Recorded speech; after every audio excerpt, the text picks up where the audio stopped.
Welcome back to Who's Your Band.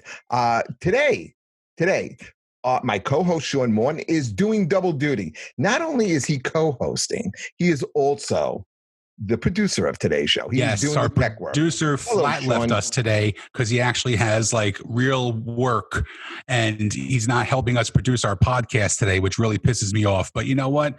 Hey, it's a good thing I have two Macs. I can produce, I can host, I can do it all. I just don't have to spill shit on my laptop this week. That's the only thing I have to focus on. Don't do that. Listen, I've never seen you move that quick, but we could talk about that another time because I'm excited for today. I really am. We have a great new band to introduce everybody. These guys are made up of a bunch of different bands we'll talk about during the interview, but it's my pleasure to welcome in Sons of Silver. Welcome, guys. Thank you. Hey, how are you? Why don't you guys introduce yourselves? Brina. We're going to start. Brina, Kabler, our keyboardist and engineer. Hi. I'm Peter Argyropoulos, lead singer, guitarist. Kevin Haaland, guitar. I'm Kury, bass. Dave, Krusen, drums. Very cool. So you guys, you came together around 2016, right? Yeah. My time about right there? Yeah, I think it sounds right. We started out as a different band, but yes.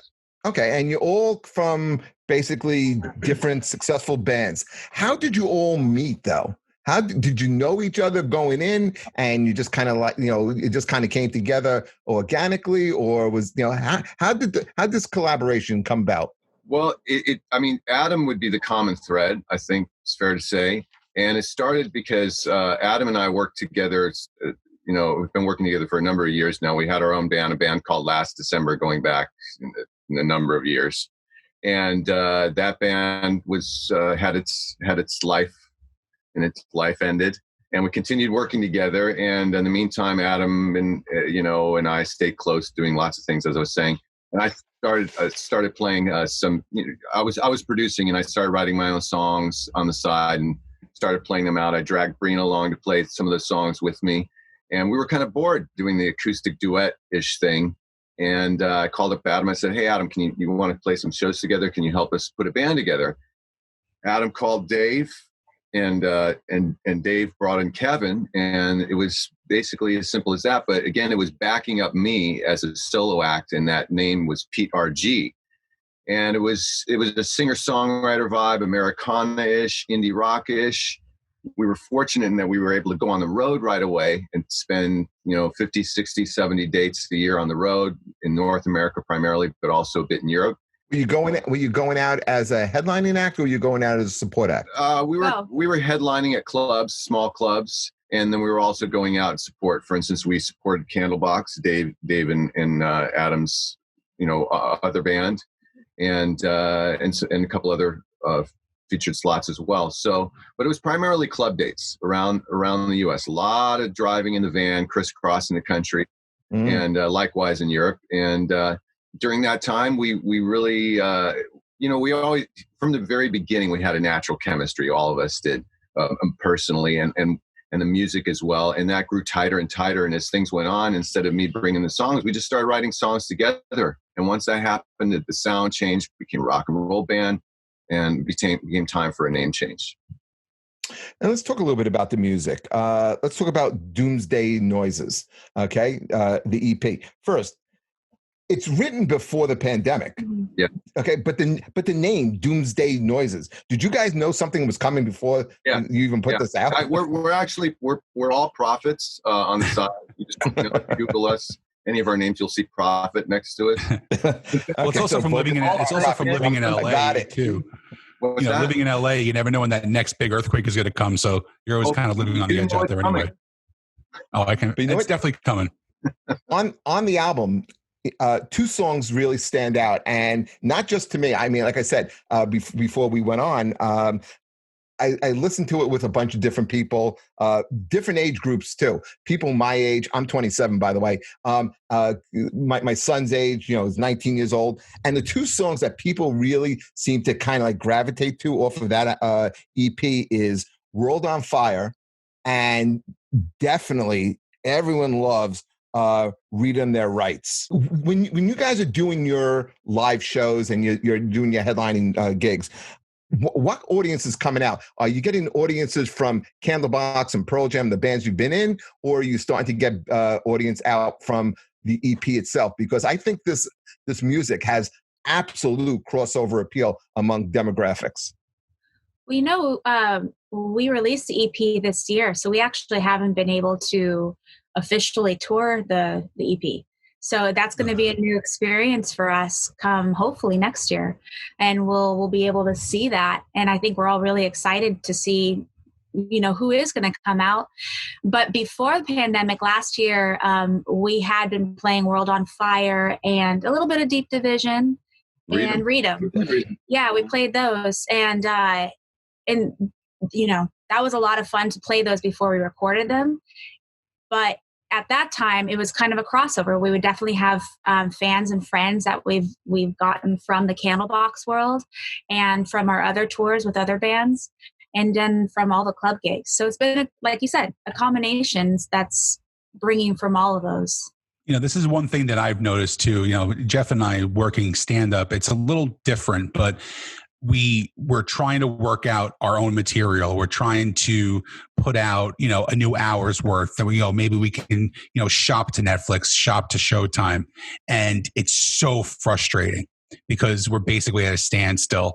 So you're actually the first guest that we've had that is putting out material during the pandemic. So, I mean, do you feel like you got slighted a little bit?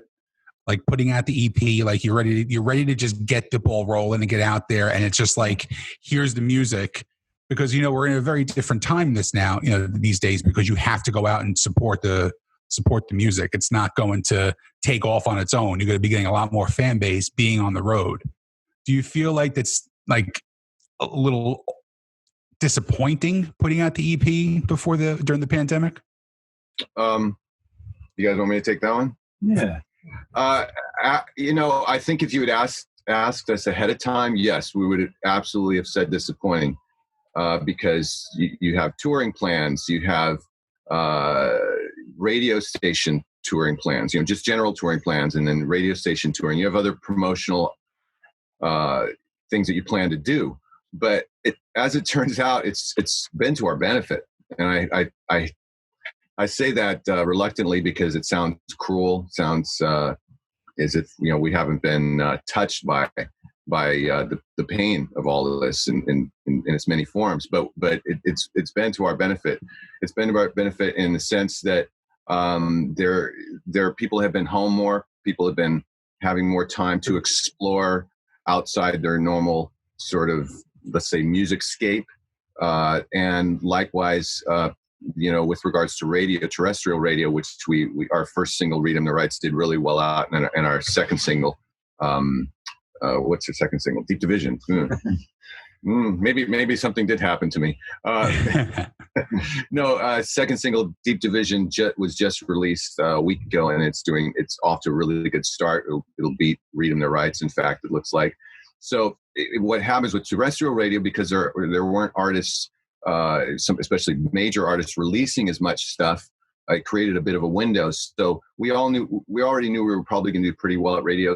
Our music's kind of geared towards rock radio, but definitely it opened doors that were a little easier than it would have been. So those things have been good for us, and it's given us time to cultivate our social media outlets more. So in our position, it's actually been good. So when we go back out on the road next year, hopefully, if everyone everything settles down, we'll be in a much better position than we would have been 6 months ago, let's say.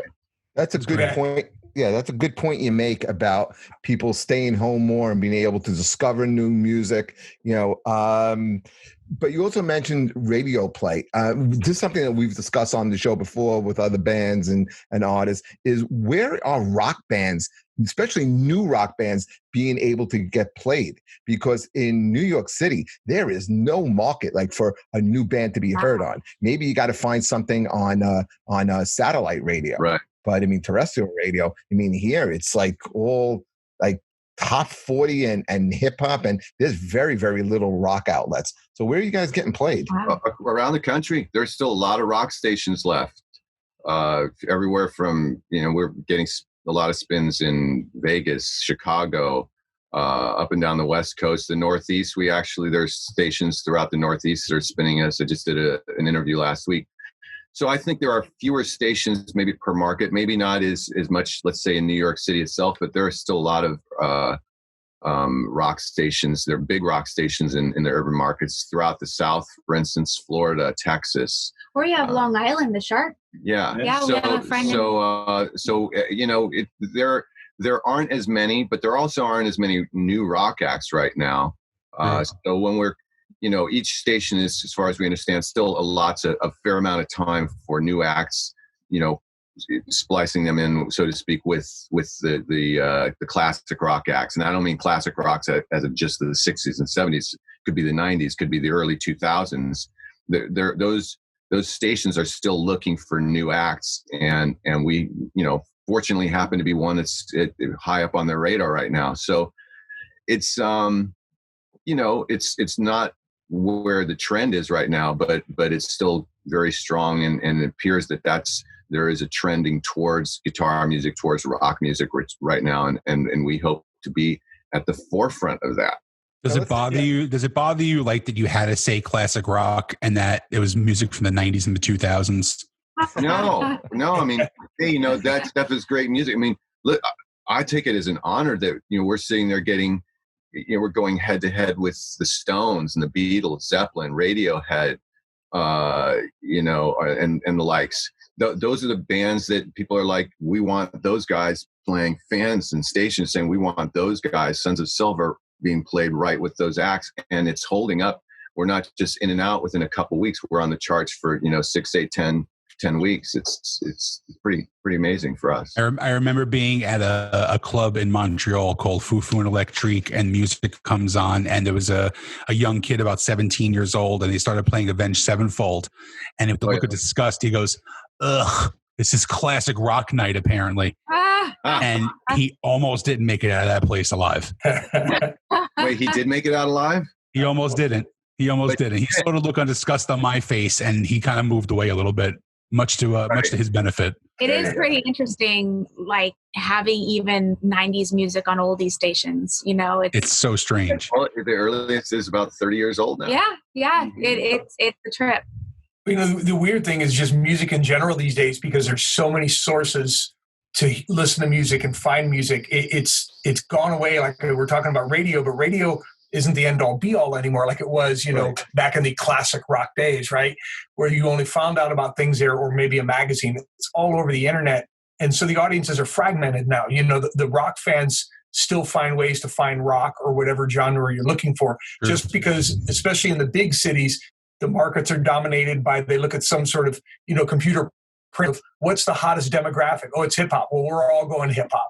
So, they push these people out. So fans of other kinds of music, they don't go away. They just find other sources. So people are finding us and other bands, in new ways. It's a great thing because, like, whenever I'm on the road too, and like, again, we're in a bigger market here in New York and New Jersey. So if I go up to, say, Buffalo for work, they get tremendous rock radio coming in from Toronto. That's right. And every time that I go up there, I come back with like 7 or 8 new bands that I have never heard of before. Right. My Shazam is going off constantly because every song I hear, like, this is fantastic. And I'm getting all that. So yeah, I do agree. Like, I don't think rock radio is dead. I just think it's tucked away in smaller markets, but the smaller markets are the ones that are going to come out to your shows too. Exactly. Yeah, it's still very alive. And also we got to remember that the touring market that doesn't exist at the moment, but will exist someday in the future, be it a month from now or a decade or somewhere in between. I hope you sense the sarcasm here. That is, rock music is still the driving force there. As much as we talk about, other genres, that's the bread and butter for rock music. Now, within the workings of the band, I got a question here. Why is it that Dave is the one that has to go out to Sidecar to pick up the donuts and the coffee? He has there's a rumor going around. Hands down, if you saw the man dress, his glasses, his whole style, by far the best taste. Second to Brina, I should say. Fastest walker, too. Now, when Dave goes out, does he also pay? We take turns. No. It is pretty remarkable having so close to the studio. Have you guys ever been to Sidecar? No, No. Wait, is it worth It's worth going the plane trip. Swear to God, it's worth the plane trip. I spend a lot of time out in LA, but I have like certain spots where I could explore and really do myself some justice, but there's like 5 places that I go to and that's it. So I go to El Compadre, the Mexican place on Sunset. I go to the Rainbow. Obviously, I hang out there every day. The Saddle Ranch. Then I go to the Roger Room. I don't know if you guys ever been there. No, I don't know that one. So it's like this little, I think it's on La Cienega, if I'm not mistaken, but it's like this old 50s style, like swingers bar from the movie where like the guys wear, the bartenders wear like, the suspenders, and they're mixologists. They're not bartenders. So like you get in the drinks with like the really big, stupid, obnoxious circular ice cubes, and it's all dimly lit. So I should really branch out more when I go out there. But like I said, I'm a creature of habit. I think Sean goes to all these other great places. I just go to Pink's. Oh my God, Pink's. So in other words, you thank God you didn't live close. Otherwise, you'd probably be dead by now. Yes. And the other place where I actually had an emotional experience was Cantor's Deli. So when I go to Cantor's and I walk in and I see the Guns N' Roses booth in the far back and like the picture of them like sitting around the booth, I literally broke down in tears the first time I was in there. I was like, this is the greatest place I've ever been to. That's Sean's band. He's a big Guns N' Roses. Didn't you run into somebody from Guns N' Roses there? No, I ran into Mark Cantor, who was Slash's best friend, and he was selling pictures inside Cantor's Deli of like all these original, like Guns N' Roses first show. He has all these pictures and like a book with all the pictures. And I'm talking to him for like 40 minutes. I'm like, this is the greatest thing ever. And like, I'm trying to get to the point where I'm saying to him slightly, I think you could put Slash on the phone. And like, it just didn't work out. Like I couldn't bring myself to do that. Okay, now this isn't the Sean Morton interview. Let's get back to Sons of Silver. Okay, so when you guys are doing like your live shows, right? And you're doing the headlining gigs, do you have enough material to fill a headlining gig, or do you throw in some songs from previous bands? I mean, yeah, we have enough material. I think we certainly do now. We do now. I mean, we could easily. We were talking about the other day because a couple of folks were asking about that. We could go out and play a really strong hour and 15, hour and a half, 75 to 90 minute set, really strong all the way through. So if the caliber of songs that you're getting on Doomsday Noises, that and then some, all for 90 minutes probably now. We have you guys writing a lot now during the quarantine? Been writing a lot. Yeah, we've been writing a lot. We also had a lot stockpiled from the recording sessions that were Doomsday Noises. How many did you actually record for that EP? About a dozen songs, and we had a few more left over from that. So, and we didn't even we actually did not use all the best songs for Doomsday Noises. It was kind of the ones that fit together. So why put out an EP instead of a full length? Because it's as we've been told, and I think even from personal experience for ourselves these days, it's a little tougher for people to digest long plays now. So you gotta try to keep it to 20, 30 minutes max, and ease them into, especially for new acts. Plus, as far as releases go, you don't disappear for a year or two before the next thing comes out. It's way better, I think, to put out 2 or 3 EPs a year rather than one album every 2 years. Man, that is how the music business has really changed. If you remember, like from like in the 70s, Aerosmith would put out 2 albums a year. Kiss would put out 2 albums a year, and then somewhere along the line it changed, and then like now you're getting 4 or 5 years between albums, and I guess some of that has to do with touring, but I mean, the music industry really super has changed. I mean, even as far as like how you guys make money, like you don't really make money anymore on the albums, right? Isn't it on touring and the merch? Yeah. Yeah. Mm-hmm. Yeah. I mean, and if you start getting to the, few 100 million streams, you start making some money, but and that depends on what the platform is. YouTube, you make very little money. That's a whole other very contentious issue. You can make some money on Apple. You can make some money on Spotify, but for rock bands in particular, yeah, it's touring, merch and sync. But a lot of the sync money are for older acts, and when I mean older, I mean like from the 80s and before. Yeah, because remember what it used to be was like you'd put out an album, you tour, and you're touring to support the album because people would buy the album, and then you get a percentage of whatever that album grossed, right? Or whatever deal you worked out with the label. But speaking of labels, what label are you guys on now? We're distributed by Universal. Okay, so you have good support behind you. Yeah, we have as good as you can get. That is good.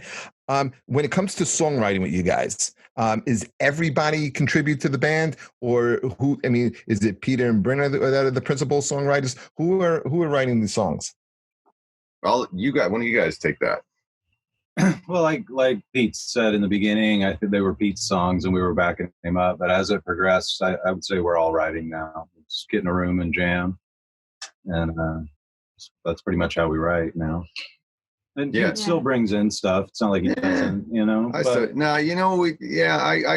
I'll come on. He's being humble. I think the reality. Sorry, go ahead. It really is more just inspiration. I think people might have an idea or something they've been holding on to that they just want to bring to the group and see what the group will do with it.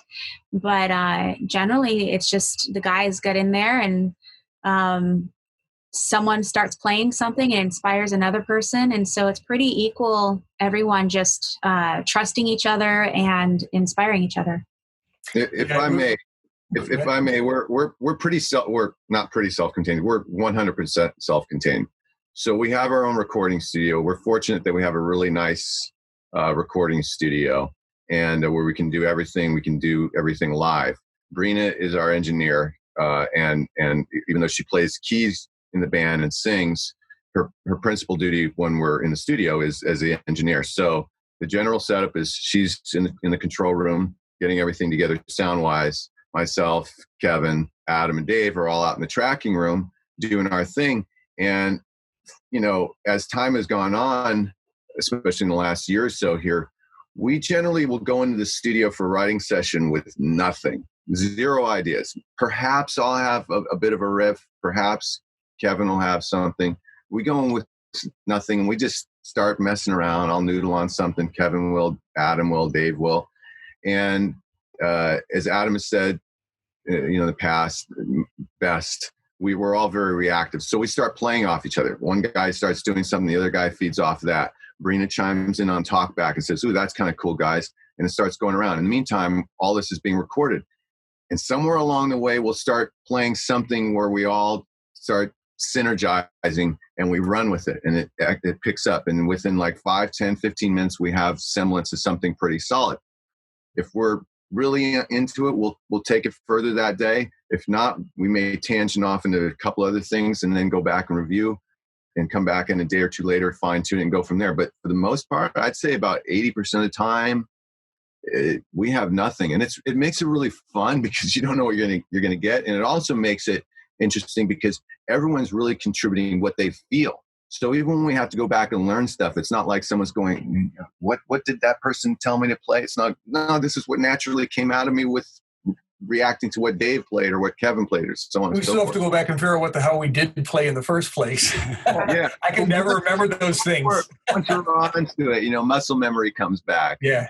Yeah. Luckily, it's all being recorded. Brina does a great job making sure that we get caught. And almost all of the songs we've written in the last year or two, they've all started from us waiting to refine another song. And when we're getting ready to go and lay down a take and refine that one, somebody starts noodling with something. And before you know it, we've got, 10 minutes of this meandering jam where we have something really great in it that we kept playing it for 10 minutes because we liked it. And then we'll come back a few days later and refine that. And people will start work on vocal ideas, melodies. But while we're trying to get that one, we'll probably write 2 or 3 other songs while we're just sitting around noodling. It just seems to be our flow. And do you all contribute lyric-wise as well? No, that's Pete. These guys are lazy bastards. Yeah, we leave him on his own little island out there. It's all up to him. Because he's got to sing what he believes. They'll stack me up with, 5, 6, 7 songs, whatever, and then I'll be like, I'll see you guys in a month. But I would say the reality is most of the songs, I'd say almost all the time, the key lyrics come while we're tracking, while we're coming up with ideas. Like Outbreak. You're sitting there. Yeah, you're sitting there jamming. You're coming up with ideas, licks for a song, and then all of a sudden, does the words just pop into, like, how's that inspiration? Just the words come in, you start humming, singing it, and then you just start like singing over the yeah. Oh yeah, I'm singing while it's going on. Because we're all, obviously it's a vocal based band, so everyone needs to hear what's going on. Dave is you think he's drummer. What is he really listen to that? But I mean, I've never met a drummer. And don't let this go to your head, Dave. But I've never met a drummer who keys in so much to the vocal and the melody, and it would be asking. He will pause and be like, "Hey, what was that? What was that lyric you said?" Or like we were reviewing a song last night, a song that's not out yet, a song called "With You I Belong." And for instance, when we were doing that and we're kind of wrapping it up, there was a lyric that I was singing, and Dave was like, "Hey, make sure to make that in the final lyrics," and a few other comments with that, and so he's feeding off that too. We're all feeding off that, and not just the melodies, but also again the lyrics themselves. What's the tenor of the lyrics in general? Where are we going with it? A lot of songs lately have tended to be very social, political, and a lot more on the way with that. But that definitely is part of the vibe. Yeah, and that's very come at the same time. Yeah, that's a very democratic way of actually doing things. I mean, because because in other bands, you hear is like there'll be 1-2 principal songwriters, and that's it, and everyone else kind of like follows. Too much work. Not as fun. It's not fun. That's fun. No, I was the laziest songwriter you'd ever see in your life, because when I had my band would just write the music, and I'd have like an old Mead 400-page notebook that would have lyrics completely written out from like verse, chorus, bridge, everything. And I would listen to the song and be like, hold on. And I'd flip through. And I'm like, I think that one will work. And I would just sing over it. And that's how it would always. That's called preparation. That's it. I probably still have about 50 in the can that I really haven't worked on yet. But it is very cool to have a band working together, because I mean, even just in other bands that I know personally, it's strictly like the guitar player and the singer who are writing everything.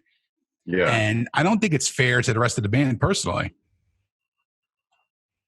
It depends. I mean, I think we're lucky that we work the way we do. It makes it fun. But you're right. I think the majority of stuff is exactly what you described. 1 or 2 guys that. Yeah. I mean, I think we're all of the mindset anyway that, there's 5 of us in here, and we all have great ideas and great workflow and great respect for each other. Whoa. You're going a little too far with all of us. There are a couple. Yeah. Okay, some of yous. But it's fun because it's, if you throw out an idea, and half the time, whoever's got the original idea, half the time isn't even really thinking anything of it. But someone else will go, oh, keep doing that. That's really cool. And throws something completely different on it that shapes it in a new way. And then everyone comes in with their own little piece. Like, we get excited. I mean, when we get a song that's done where we're all doing something very independent and unique, but it all is part of the same musical vision. So how it all fits together. I mean, we're not a band that sounds like this, but in the kind of the way the Stones did stuff. You look at their individual parts, they could be kind of beautiful messes on their own, but when they all come together, there's, the song works in a way. So that's what we kind of hope to achieve. That's kind of our goal with this, I think. Interesting stuff. Also, Peter and Brina, you guys are married, right? Yeah, we are. Yeah, you are. How's that work out? Like, Sean, do you think you could work with G? Like, take her. No. No. That is gotta be tough though. You gotta think about it, because like first of all you're in a band together, right? Number one. Well, first of all, you're married. Let's get that out of the way. First you're married, then you're in a band together. Now you're stuck in quarantine. Like that is a triple whammy. How long are you guys married for? Can you guys hand me the bottle of vodka there, please?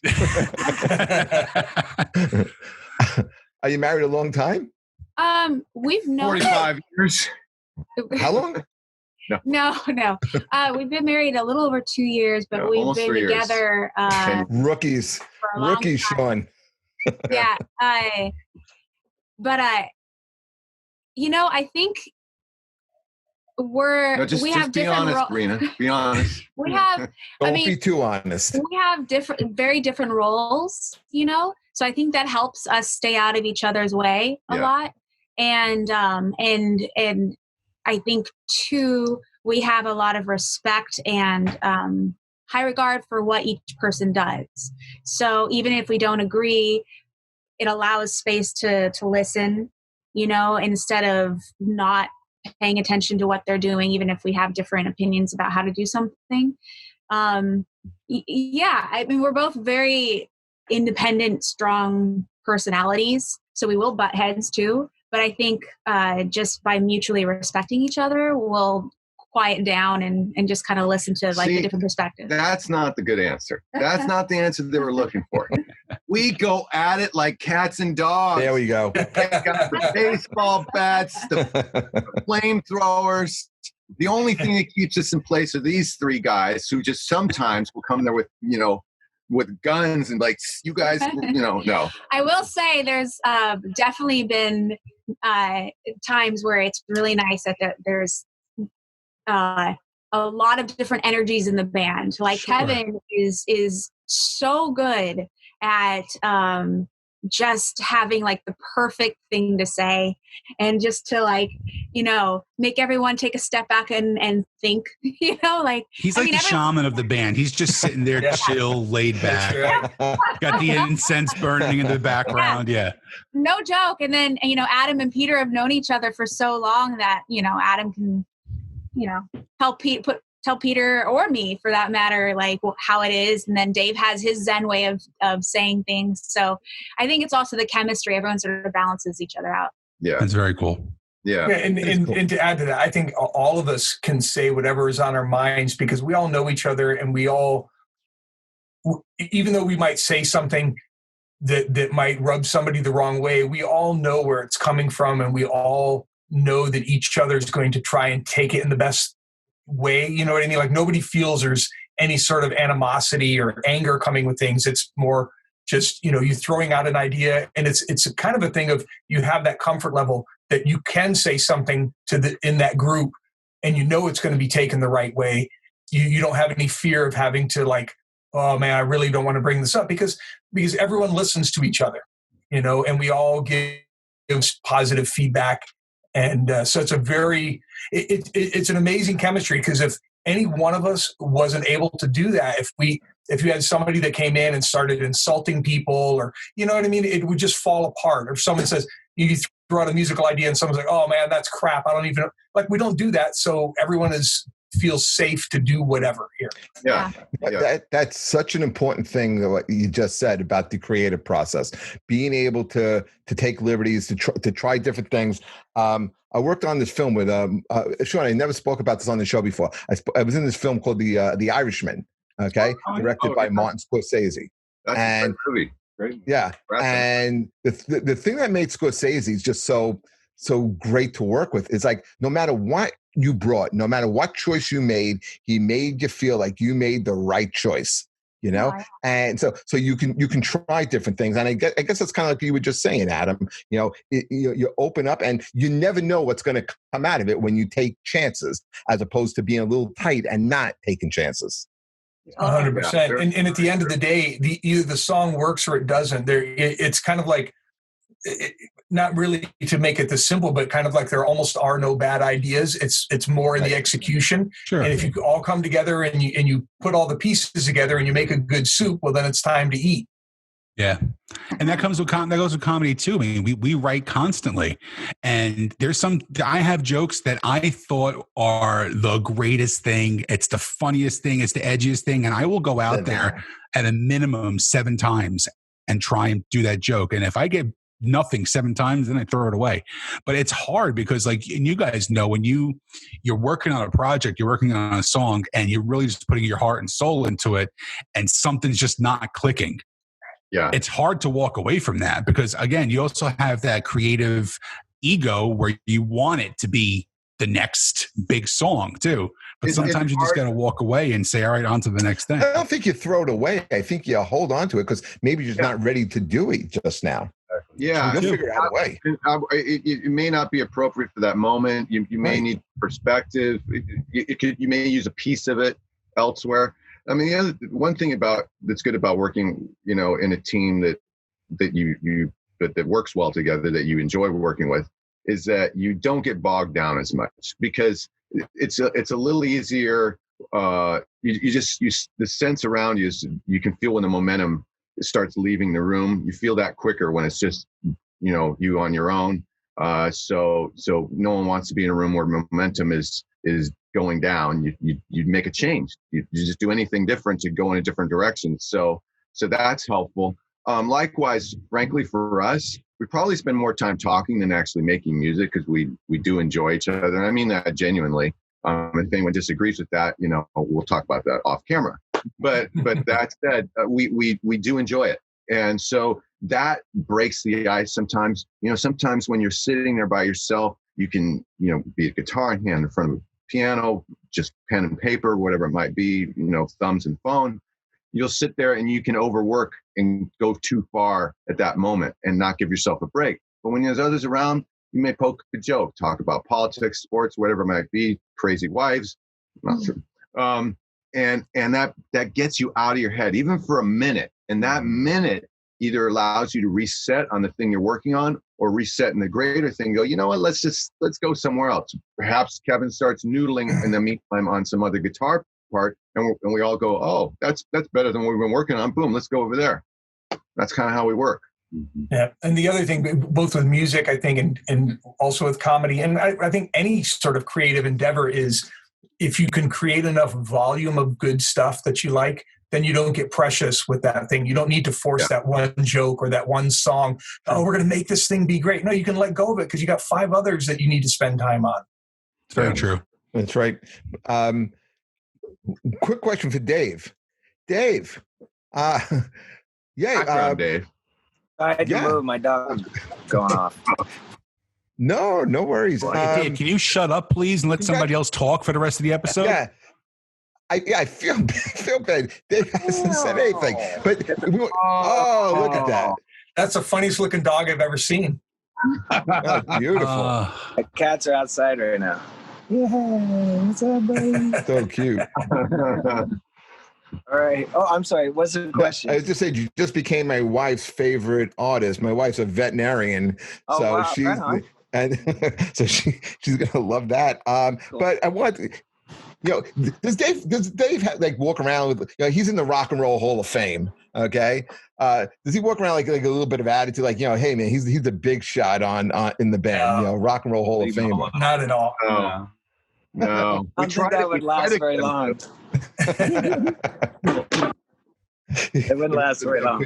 Place real quick. What do you guys think about the Rock and Roll Hall of Fame? What?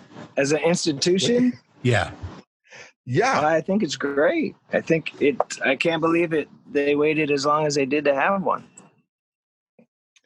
Do you find it weird though that they have artists like Run DMC and Madonna, who are basically rap and pop artists, and if you have straight rock and roll bands like Motorhead and Judas Priest and Iron Maiden that have still not Iron Maiden?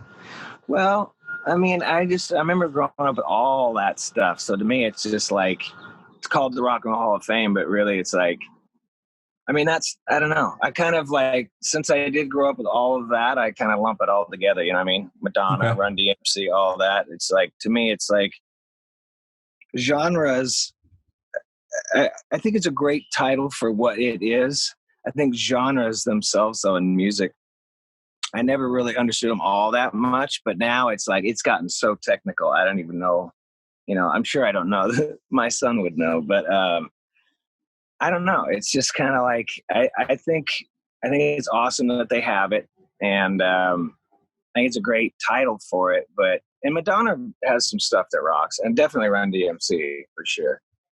And they did a thing with Aerosmith, that was great. Oh yeah. That was really actually super groundbreaking. I thought really cool. Oh, absolutely. So what do you guys listen to? What kind of music do you guys all grow up on?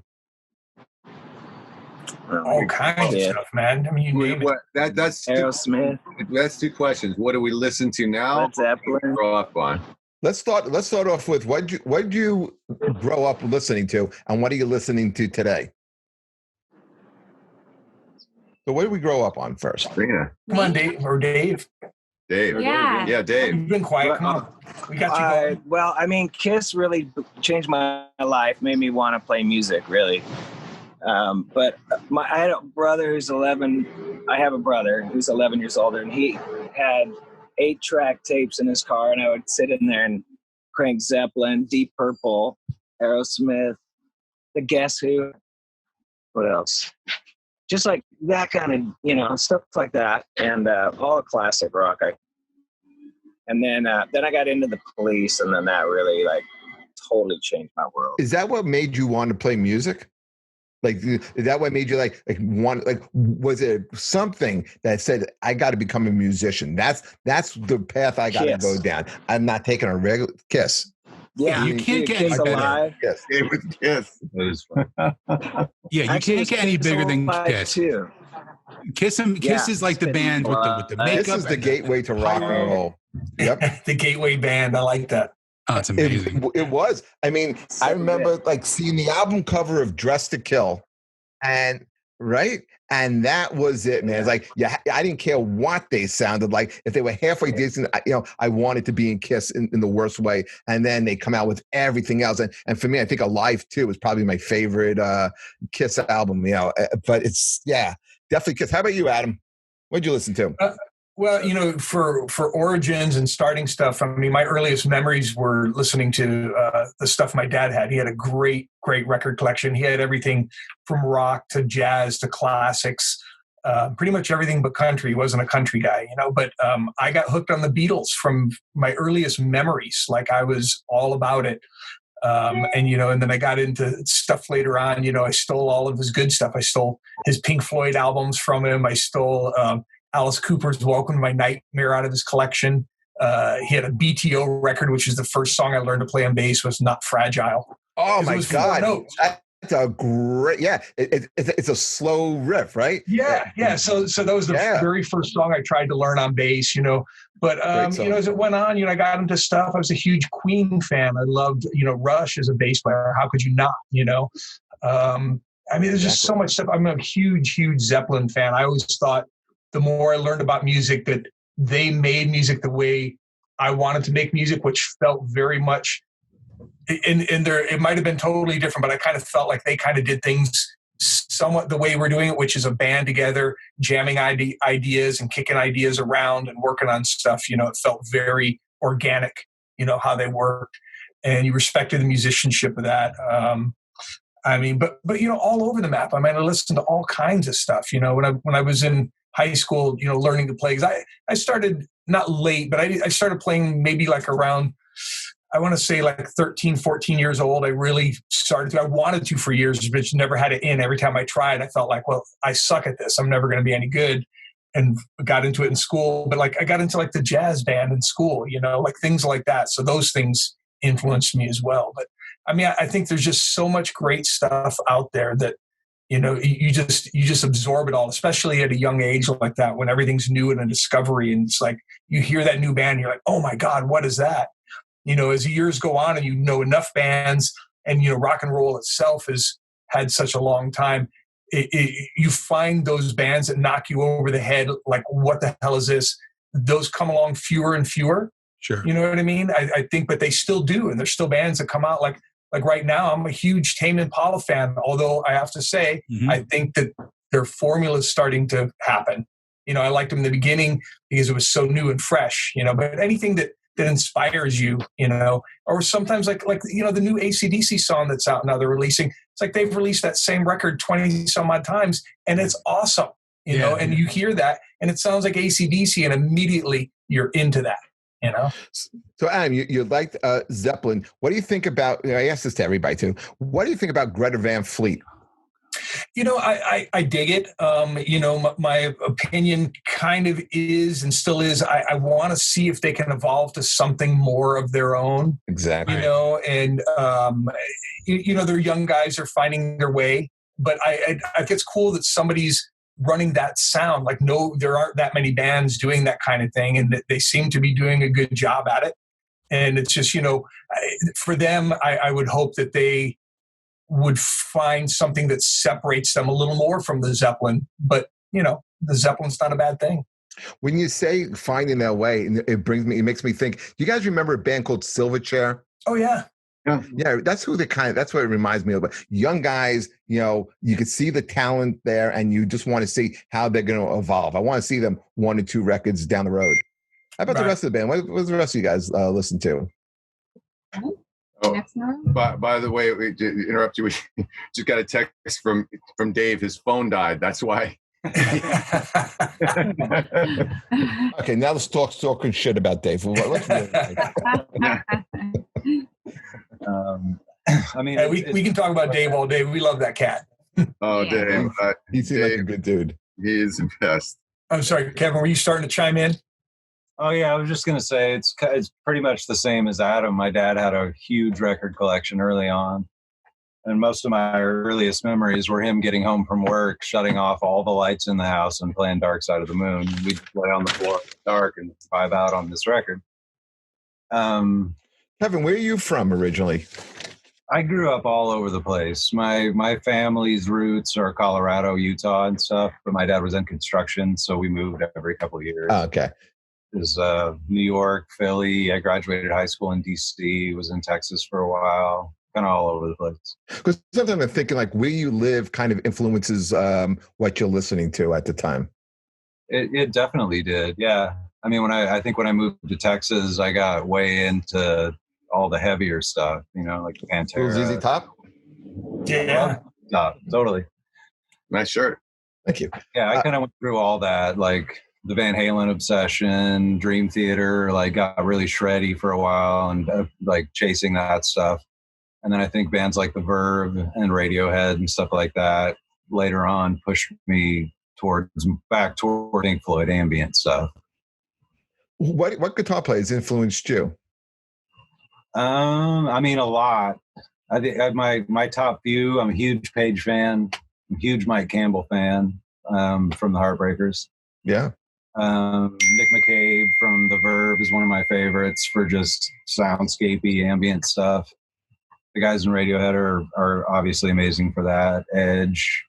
There's some Gilmore in you. Big Gilmore fan, definitely. I can go on forever about Gilmore. I think the guitar lead in High Hopes is one of my favorite all-time guitar leads. All right, guys, Dave's back. Hold on. He should be back. Yeah, he's got. And he's gone. As soon as you had to say something, Sean. You know what we should do? The second he comes back, we should end this. Okay. Yeah, we'll play a joke on Dave. Yeah, he'd be like in Spinal Tap when he comes out of the cocoon and the song's over. I think then he puts his hand up. Yeah. That's great. So Peter. Now, did you guys have a tour booked before the pandemic hit? We had a bunch of dates penciled in, yeah, but it happened. Everything happened. We all kind of saw it coming in February, so nothing was fully materialized because the EP wasn't going to come out until April or May anyway, and we were going to start touring in the summer, so nothing really got set in stone. What's the timeline for the next EP? First quarter of next year. Next year? I'm probably March, could be late February. It depends. Maybe a single in February and the EP in March. But to be honest with you, we're getting a lot of run out of this one. So I think we're almost certainly going to get, I would say it's 100%, we're going to get another single out of this EP. And who knows from there. For instance, the song Outbreak, which will not be the next single, but we almost didn't release that on this EP because of the nature of the lyrics, when we were in our prophet mode. But now doing interviews, talking to radio folks and everyone's like, man, that's got to be a single. So that may end up being a single. We may get 4 songs out of this EP. And on that note, one thing that speaking for myself, but I think I speak on all our behalves for this. Is that one issue I do have with the way music is released these days is that there's always this push for more, and more being more content. New song every week. You see all these artists are, I want to try it for a year. I'm going to release a new song every week, or every month, every 2 weeks, whatever it might be.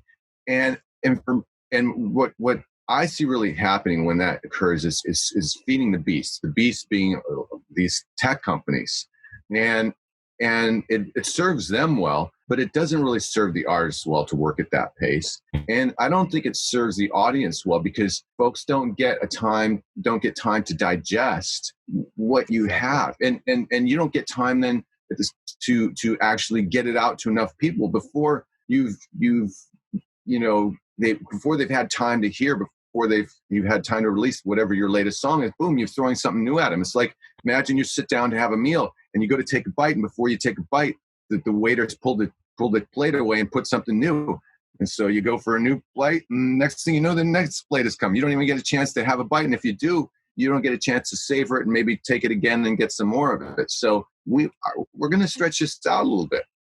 That's a great analogy. Yeah, absolutely. Yeah, people, you put out a song a week, a song every 2 weeks. People are going to get sick of it. You're right. They're not going to hear enough, and you're not going to put out your best either. When it comes to putting out a single, are you guys making the decision solely, or is the A&R guy at the label making that decision? I think it's mutual. It's mutual, but the folks at the radio team, they're kind of leading the way. We say, we give them suggestions, but they come back and say, look, we're thinking between one of these two, and here's why, and then we'll discuss it and work on it from there. And off of Doomsday, was the first single Read 'Em? Yeah.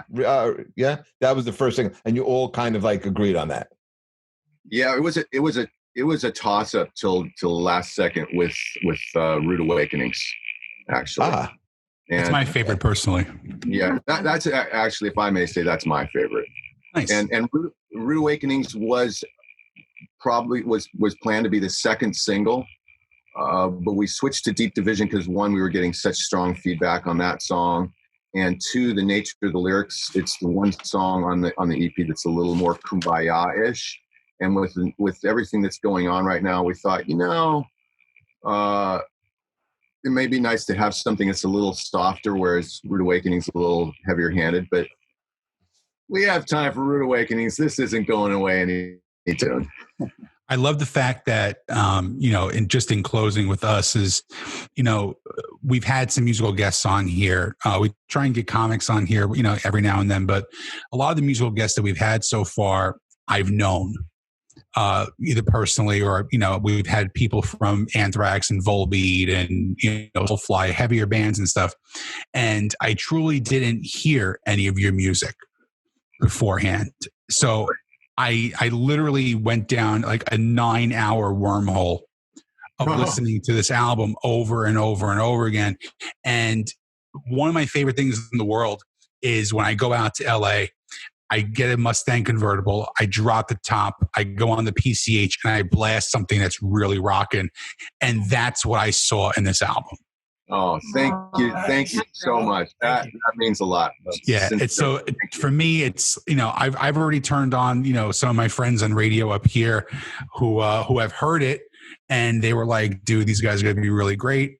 So I personally, I wish you guys ridiculous amount of success, and I want you guys to definitely find us when you come over to the East Coast. We won't take you us. We got some great places. We'll hook you up with shows out over here.